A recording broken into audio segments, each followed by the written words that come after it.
नमस्कार, स्वागत है आपका प्रॉम्प्ट टाइम न्यूज में। स्वतंत्रता दिवस पर कई लोग अपनी बाइक या कार पर तिरंगा लगाए हुए दिखाई देते हैं, लेकिन हर किसी को ऐसा करने की इजाजत नहीं है। भारतीय ध्वज संहिता 2002 के अनुसार केवल कुछ लोगों को अपने मोटर वाहन पर तिरंगा फहराने का कानूनी अधिकार है। तो आइए चलिए जानते हैं उस लिस्ट में कौन कौन शामिल है। 15 अगस्त से पहले भारत सरकार ने हर घर तिरंगा अभियान की शुरुआत कर दी है।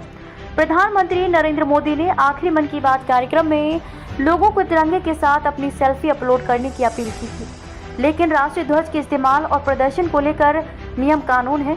इनके उल्लंघन पर सजा का भी प्रावधान है। स्वतंत्रता दिवस पर अक्सर लोग अपनी बाइक या कार पर तिरंगा लगा लेते हैं, लेकिन हर किसी को ऐसा करने की इजाजत नहीं है। भारतीय ध्वज संहिता 2002 के अनुसार केवल कुछ लोगों को अपने मोटर वाहन पर तिरंगा फहराने का कानूनी अधिकार है। किनके पास वाहन पर तिरंगा लगाने की पावर? नेशनल फ्लैग कोड कहता है कि तिरंगे को कहीं भी लगाते वक्त उसकी केसरिया पट्टी सबसे ऊपर होनी चाहिए। इसके अलावा फटा या मैला कुचैला ध्वज प्रदर्शित नहीं किया जाना चाहिए। अब बात करते हैं कि कौन लोग अपनी गाड़ी पर राष्ट्रीय ध्वज प्रदर्शित कर सकते हैं। भारतीय ध्वज संहिता 2002 के पैराग्राफ 3.44 के अनुसार मोटर कारों पर राष्ट्रीय ध्वज फहराने का विशेषाधिकार केवल इन व्यक्तियों तक ही सीमित है।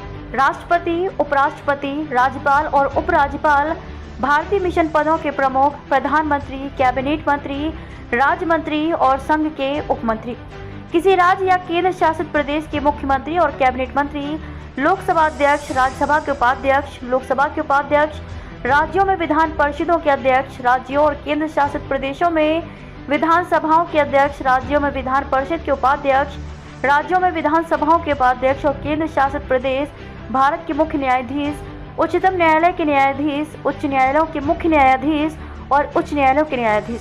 नियम तोड़ने पर कितनी सजा? नागरिकों को घर पर तिरंगा फहराने या हाथ में झंडा लेकर चलने की आज़ादी है, लेकिन प्राइवेट गाड़ियों पर झंडा लगाना कानूनन अपराध है। अगर कोई इसका दोषी पाया जाता है तो उस पर राष्ट्रीय गौरव अपमान निवारण अधिनियम 1971 के तहत कार्रवाई की जा सकती है।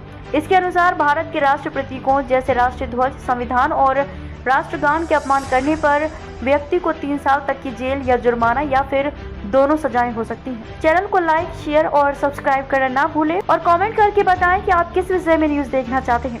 धन्यवाद।